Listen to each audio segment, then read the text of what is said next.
This is Critical Nonsense, our high-lowbrow show about culture, science, and tech. This week, Aaron asks Joey and me about the state of reality TV. Woo! Chocolate starfish and the hot dog flavored water. This is what a Joey sounds like. Been around the world and I. This is what an Aaron sounds like. He's been player hated. And I don't know why. This is what an executive producer, Jess Vander, sounds like. Hi, this is Jess. Can't get enough of YOLO, baby. Is that the song that we're singing? No, I was doing Linda Ronstadt. Was it Linda Ronstadt? No, she's not. I don't think so. No, been around the world. Hold on, guys. Ben the world. I can't. Been around the world. Lisa Stansfield. That's it. Classic. Yeah. I had the where Biggie it was sample. sampled. Absolutely. Yeah. Because what is the original? I Can't Find My Baby. I can't find my baby. Yeah. I don't know when. Yeah. I don't know why. And then I don't know the rest of the lyrics. Yeah. But I've been player hated. Yeah. Like, I don't know, and I don't know why. can I tell you just real quick? I mean, it's really random, but I had a dream 2 nights ago. No, it was last night. And for some reason, that was the song of the dream. And I woke up at 4:03 in the morning. Yes, I looked at my phone to see what time it was. And I was like, God, I hope I can fall back to sleep. Do you know what song sucks to try to fall back asleep to when it's stuck in your head? A song that has anything to do with spherical objects. And this one has two around the world. It was too much. It sucked. I basically ended up staying awake for 2 hours and just getting I out of bed. wake up most days with a song in my head that like I haven't. I woke up recently with OMC's How Bizarre in my head. That is a song that I haven't heard in like, I mean, that's at great to wake least up a to. I love decade. it. It's like your But like probably longer. it's like your body is mentally preparing you for like a karaoke morning. You're like, all right, gotta pick my song. Gotta put my name down. Yeah. God, that's right. I'm Like just the like- horns and everything. That's just a very jaunty way to start your morning too. Yeah, really is. you're like taking a shower. Suddenly, red and blue lights flashing from behind. Yeah. Ooh, that's good, Joey. I'm gonna have that one Making anyway. me crazy. Every time Joey. I look around. Every time I look around.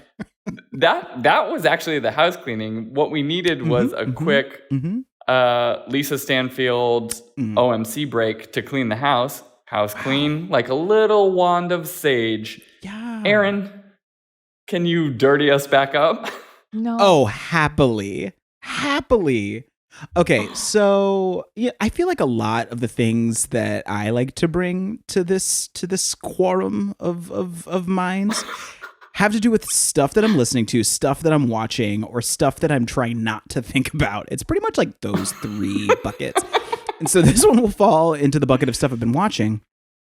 Spherical objects. Yes, I avoid baseballs, tennis balls, golf balls. It's and worlds. So I was watching a lot of competitive reality TV over the past couple of months, and Naturally. it's what one does, right? Yeah. Like, Yep. and it is, and we can all. I think, like, I'm sure we could get into a more like precise taxonomy of different reality show types, but I put them in 2 buckets of like faux observational and faux competitive. Like, Well, that's for our other show, Talkin' Taxons. You're so right. You're so right. In our next episode of Talkin' Taxons, we're talking about the taxonomy of competitive reality TV. I found a weekend project just to prepare for that. So in any case, it hasn't just been the past 6 months. It's been the past couple of years that I've allowed myself / been forced to watch more competitive reality TV. And I've just been watching more and more shows try to figure out how to navigate competitors who just have much more addled nerves and frayed emotions than they probably did when a lot of these franchises first aired. And so I think the thing that I would like to bring to you, the question that I would like to ask is, will competitive reality TV go back to what it used to be? Well, first, I want to just like blink twice if you're okay, Aaron. Aaron, like it feels like a Saw episode of like Aaron being like held in his living room, like with his eyes held open with tape, just like watching. I mean, you're not too far off, but I've been able to break out for this podcast. Thank you, listeners. The second thing is, I would like you to describe the state of what it used to be being. I'm assuming it's like more lighthearted, happy-go-lucky, carefree, launch them off the island, you know. I mean, I think you're right. And this is why it's a weird thing to think about, is like when I'm thinking of RuPaul's Drag Race, of course, or I'm thinking about Natch, Great British Bake Off, or actually my favorite example is Lego Masters. When people get voted off of those sorts of shows, usually the production team is going out of their way to try to make it like an emotional moment, right? Like there's music that swells in when the voting off happens. There is some like a quick confessional conversation of like, and yeah, my cake, it just melted in the oven and it had a soggy bottom. I couldn't do anything about it. It just, I don't know what that accent was. And I am so sorry for whomever that could have been for. Extended UK, but like it feels very it's certainly become a formula. The voting off moment has its kind of beats that are known, and what I've noticed is that the beats are a little bit less consistent now. Like I feel like there is and you know, we can think about it, like a lot of these shows in the past couple of years have been filmed with contestants who've had to leave home under very nerve-wracking circumstances. You're like in bubbles on set. Some of these were shot before we had vaccines too. Like there's a lot going on that people are holding in, and then they're sort of acting out this performance of normalcy that's also abnormal. Like in a baking competition or something like that, no one's wearing masks and everybody's just like, oh, it's like I make these cookies every Sunday. And it's like, yeah, and the whole world is going to shite at the same time. Like that's a lot to be holding together. And then after you've bonded with these people behind the scenes in your bubble and you've like created your first moment of being away from all of that insanity, you get voted off. And it's like, the rush of emotions that you can see on so many competitors, you can tell is more than just, I didn't get the trophy or I didn't get the $100,000. It's something much, much deeper. And, you know, I don't know when that's gonna completely dissipate. And I think it probably like tracks with that weird normal that I think we still kind of think we're eventually going to return to, that doesn't exist at all anymore. I don't know. Tell me what y'all think. Am I lunar landing over here? Part of me is like, was it always like that? And what the change in terms of the experience of the competitors, and what has changed is the expectation or ways in which the audience is interacting with the competitors. And so what I'm thinking about is, you know, that in sort of the time frame of the teens in general, we had this sort of larger shift towards earnestness. Right? Like we've talked about that, like David Foster Wallace conversation about postmodernism and things like that in the past. But in conjunction with that shift towards earnestness, you've also seen, you know, like parasocial relationships or stan culture are not like new things necessarily, right? Like parasocial relationships were being written about in like the 1950s, I think is when it was like the term was coined. Like people were having these relationships with, Leave It to Beaver and like TV personalities. But what stan culture has done is sort of accelerated that dynamic. And so the mix of an expectation or a desire to see sort of more earnest dynamics and more earnest relationships sort of culminating, I think, up into the pandemic. But I'm just curious if it is, those dynamics. I'm sure people were always, gutted to be voted off of a show or lose a competition and not make it to the end. But we maybe historically, like in that big first wave or maybe second wave of reality TV in the 2000s, the zeros, the relationship with TV was more gauzy, more sort of plastic and shiny and like round off the edges.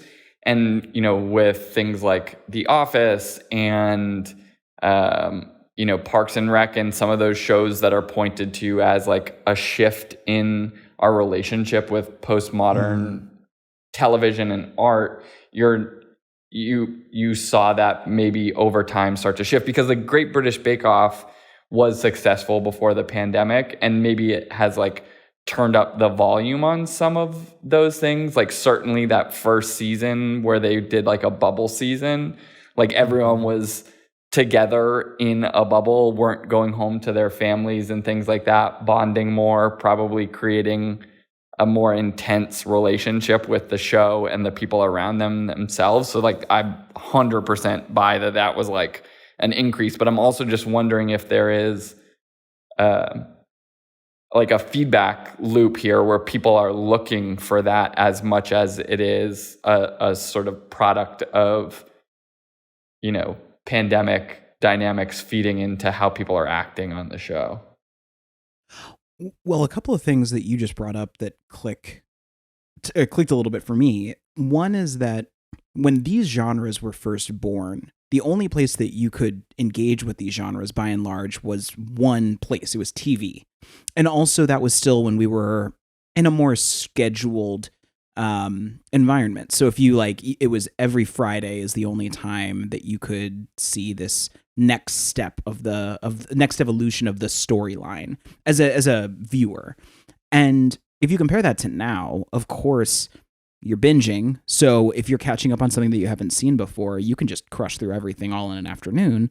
But then also if you're watching it live, you can get to know the people better because you can follow them on social.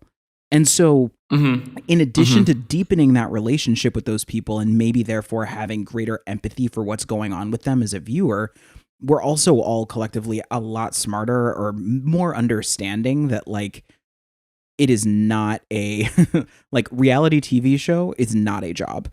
I do believe that in 2001, 2005, there was a lot of discussion around maybe people are reality TV stars. Before he got nabbed for tax evasion, Richard Hatch, we talked about him quite a bit, Survivor winner of season 1, I believe.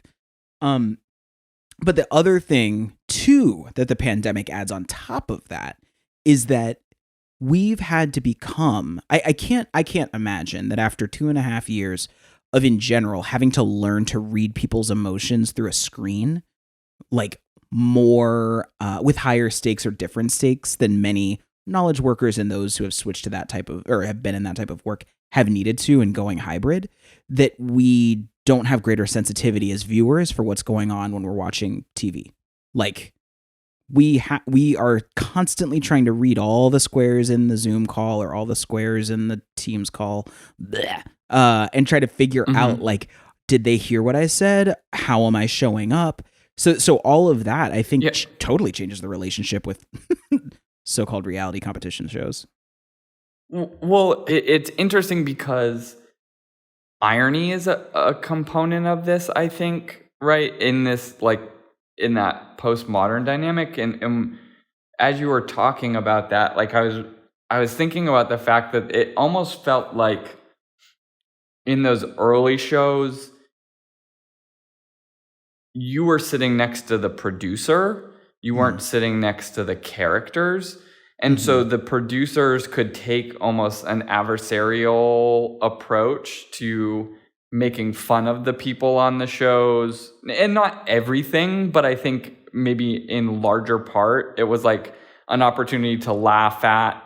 You would watch the show ironically, even if you liked it. It was like, it was sort of a joke, like watching, even The Apprentice, like having that show around was like all of these characters like aren't people that you can take seriously, and you're supposed to like laugh at them for being dum-dums at what they're doing and whatever, and you're sitting next to the producer. Whereas in, Great British Bake Off, and you tell me if it feels true to RuPaul as well, or maybe a shift in the way that RuPaul has been built over time.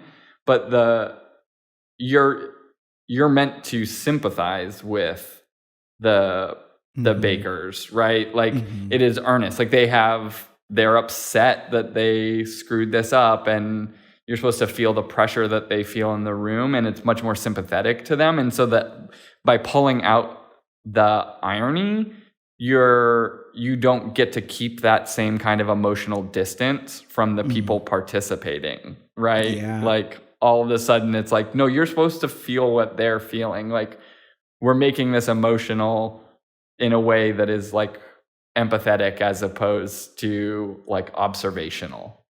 Yeah, and it puts the viewer in such a weird spot. I guess it's the place that all viewers that don't have the skills of the people that are on the certain show like have. It's like on one hand you can feel, oh, these people are experts of their craft. They're really good. Like, I don't know, sock darners. Forged in Fire, by the way, is another one that I watched a lot of, which is a bunch Forged in Fire, did you say? Forged, but is I it like a blacksmithing the idea. competition? Yes, it's the blacksmithing competition. I believe it's on AMC. That doesn't sound right. History Channel, maybe. Obviously, I watched it on YouTube. Don't tell anybody. But like all of these things start with, I'm always watching something that I can't do. Like I'm not blacksmithing. My drag sucks. If you saw Halloween in 2012, you would say, yup, that looks like Erin in a wig. That's all I got. There's nothing going on there. And then that's the whole thing. That's the whole thing. So I do think that there's this weird distance, but then there's like the appreciation for what they do. There's the armchair expertise, the sort of like sofa quarterbacking that happens in your mind of like, if it's y'all out, help me out. Project Runway, Heidi Klum and you. Tim Gunn. Yes, just on it. So like that, you can very quickly and easily be like that, they already told her not to cut that dress on a bias and it looks like crap because they didn't put it together right. It's always the thing. It's always that. Yeah. And it's always like the wrong fabric because it bunches too much.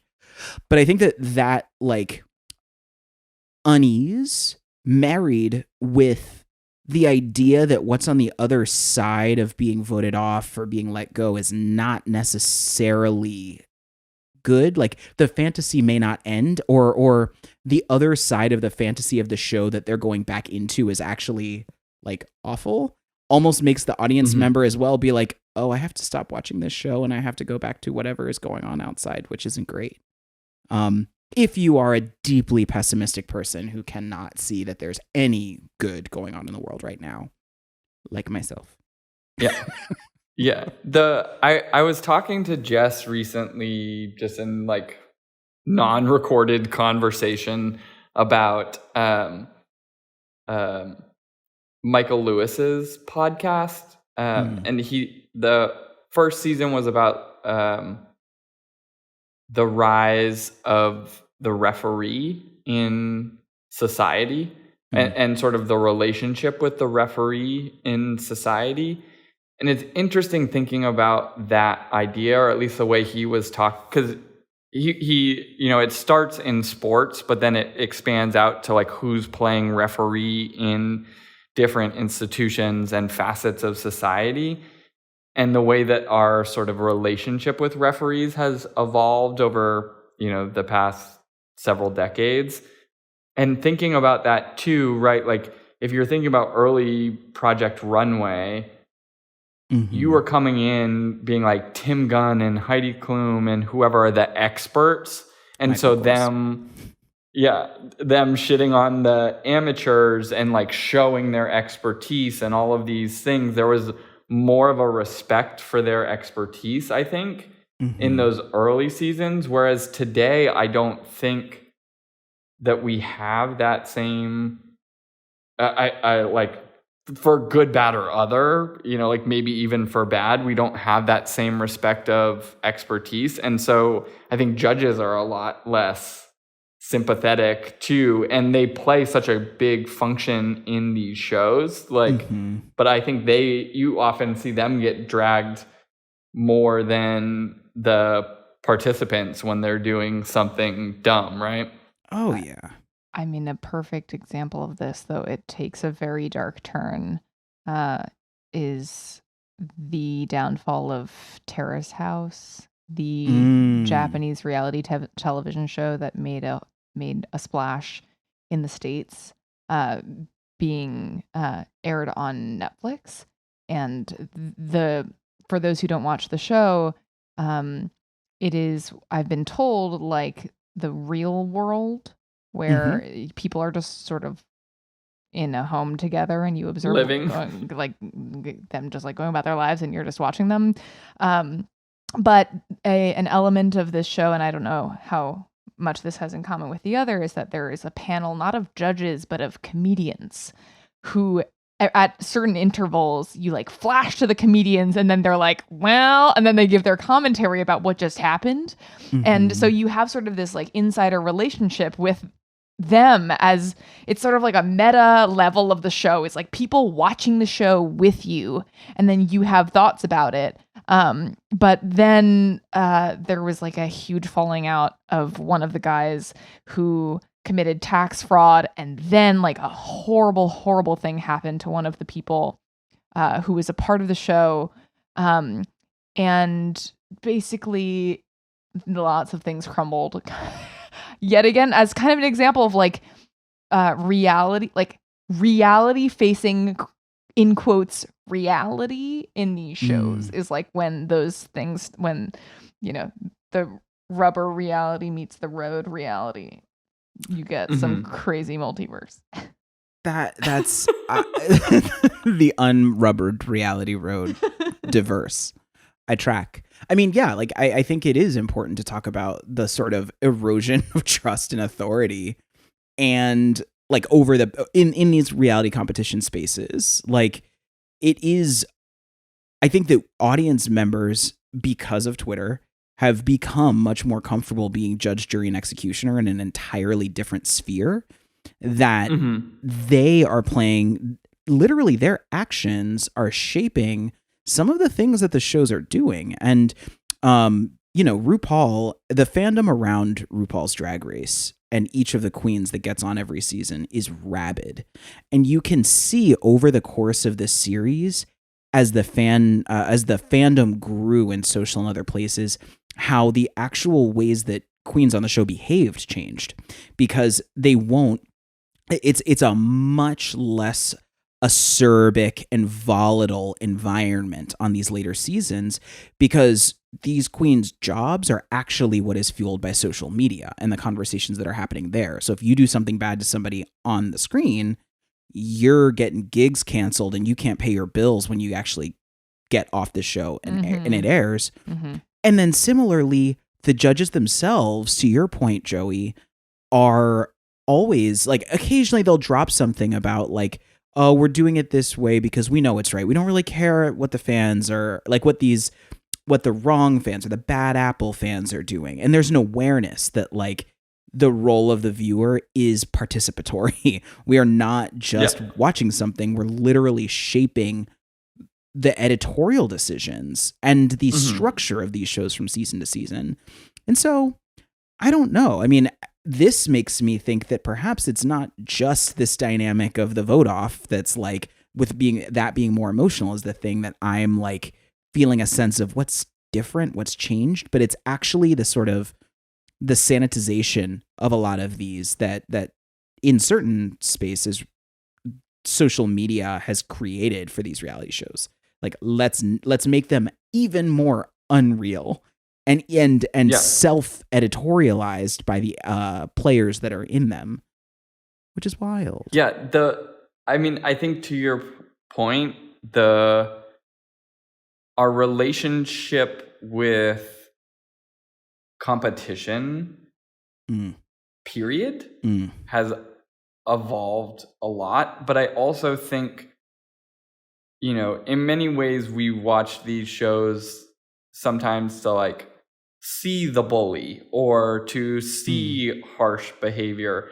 But over the course of the past 20 years, like that dynamic has shifted quite dramatically in society, and the tolerance for or even desire to simply observe like emotional cruelty is not there, right? Like so much of these shows in the past were like, I'm gonna dress you down and watch you like feel bad about yourself to build you back up or something, and people are like, that's like not an effective way to be a manager, know, like that's sort of like the response, which feels true. And also people are just like, I don't need to watch that, like that's toxic, or that like that vibe is out there. But I think competition also, right, like certainly in younger generations, and you're hearing more conversations about how do you evolve like things that like capitalism or schools, or how do you evolve things like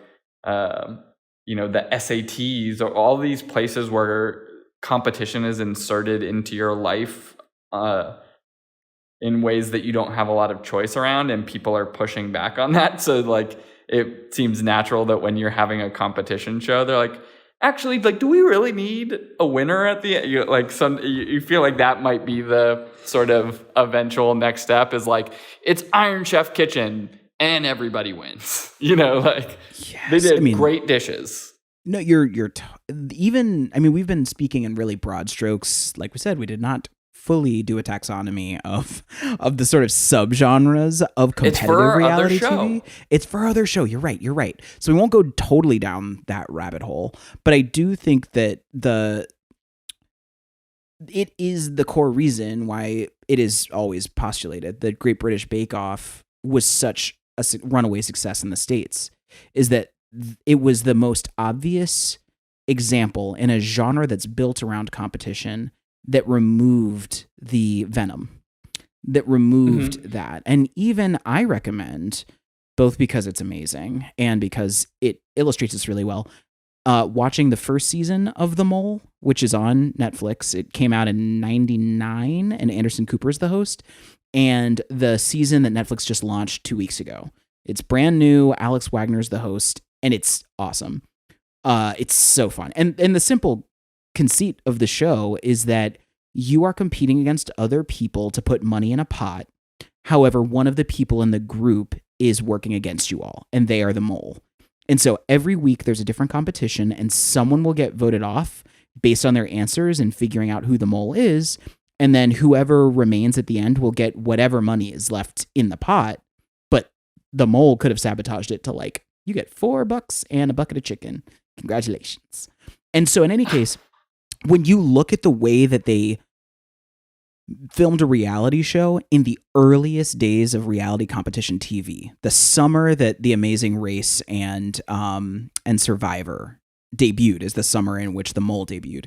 And you compare that to this version that's coming out now in 2022, you see the journey, and you see the like trash talk is not trash talk. It's gone from being about like, yes, trash talk and subterfuge and concern and like all the things that make a Mole-y type show work, to only being about, I don't trust anyone. I don't trust anyone. And you as a viewer being like, yeah, I don't trust any of these people either. And it's like very, very blunt and very, very obvious, but it's not, there's no tearing people down. There's no insults. There's none of this. Everyone's playing the game, and the focus is on the game. So I strongly recommend everybody watch that, because it's great TV. It's interesting that meanness has increased online while decreased in these formats. Yes. Yeah. I agree with. I agree with that. And specifically in competitive reality TV, I think that the meanness seems to be around, like, it's really like laser focused. But I feel like there's some. Well, it's not a reality competition show, but just to switch genres just a little bit, the real world, like observational reality TV. How many seasons was there going to be a big fight? There was David and Melissa in Miami, I think that was, and then there's everything with Tech. Ruby in Hawaii. Ruby and Tech.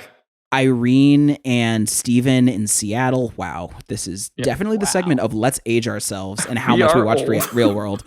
But like that was about like that was about like debates about alcoholism and physical violence and dealing with disease. Mm-hmm. Like there were just real like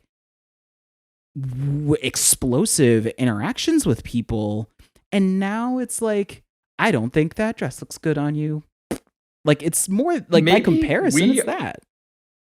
Maybe we're getting better. Oh God, never. Nope, can't go that far. I have a hypothesis that may double as a wrap-up corner. I like this. Yes. Jess's hypothesis corner. Here's my guess.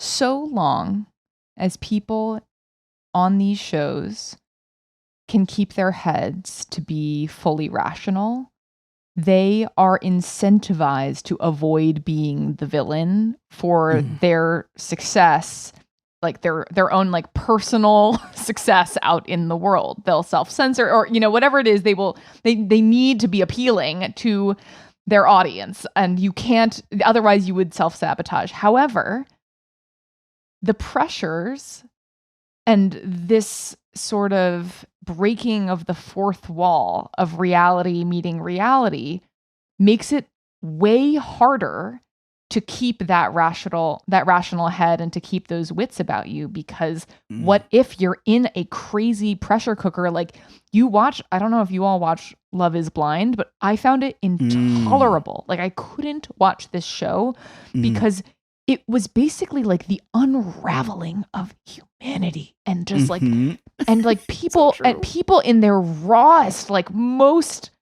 like, honestly, it's like very, very difficult to watch because you're seeing like these couples having like very real fights, and sure, maybe there's a heavy-handed production that is trying to, you know, amp this up for you. But I think that it just makes me feel like there is a finite limit to how much this trend towards improvement can do, when really the circumstances that create these quote unquote reality universes are just like a crazy kind of circumstance. And so I don't know, it just makes me feel like that might be nice if we want to be thinking optimistically, but also considering our own responsibility and these shows' responsibilities, in that we aren't bystanders to creating these little psychological experiments. I don't know. It's just a thought.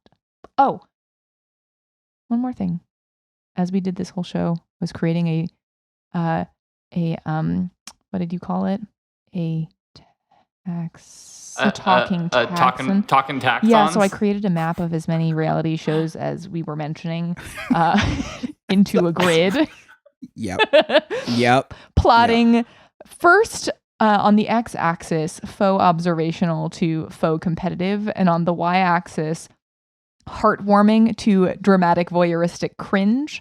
And later on in our conversation, I played around with changing the y-axis to people like me to people as other characters, idols, experts, etc.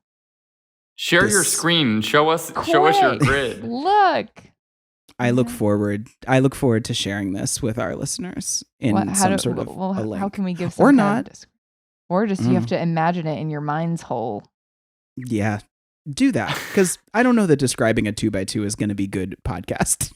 That's not going to be good pod. We can put it on the website, but it's real. I want to underscore the fact that Joey, Jess, and I are literally looking at both versions of the taxons of reality, the beginnings. Maybe you listeners can help us. Yes. Just the start.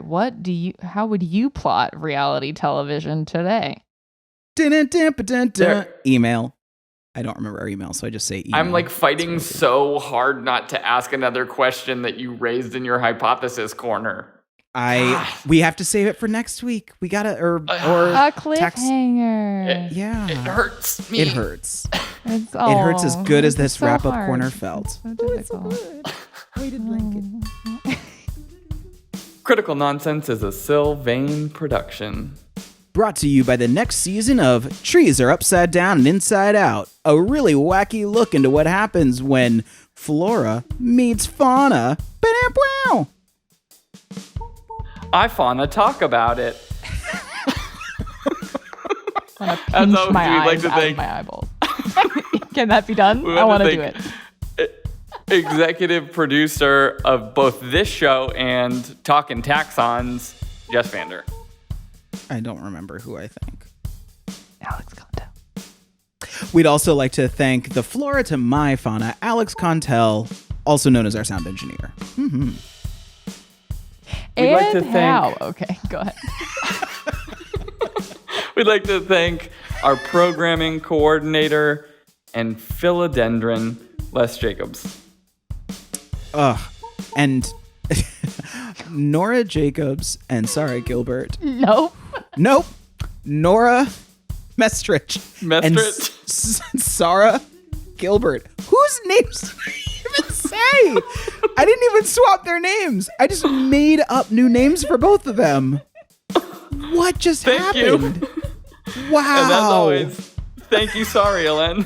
I'm so sorry, everyone. This was our best credits yet. Special thanks to those credits. Wow. Yes. Thank you to Applebee's for being the neighborhood grill that I rely on to be here after the cockroaches are still here. You know, when the nuclear bomb goes off, yada, yada, yada. They'll be here. Yeah. Mm-hmm. You guys got that. Thank you to that comment for setting the stage. My goal is to make it as awkward as possible until that little clicker goes away. Yay! I did it. Thank you to you all. Thank you to reality TV. Thank you to earnestness. Thank you to the importance of being earnest. Thank you to the film adaptation of the importance of being earnest. Thank you to the modern reboot of the importance of being earnest. And thank you, listeners. Also, thank you to Ernest Scared Stupid and all the Ernest movies. That's what we also need to thank at this time of year. Ernest P. Worrell. Thanks to people named Ernest. Thank you, Ernests and Ernestines. Yep. They're out there. We see you. We see you. They're out there. You know, if you say Ernestine in a certain way, it sounds like Einstein. Ernestine. Yeah. Need a sound effect of a van door closing and me driving away. Clump. Vroom. Thank you. Love you. Bye. Bye.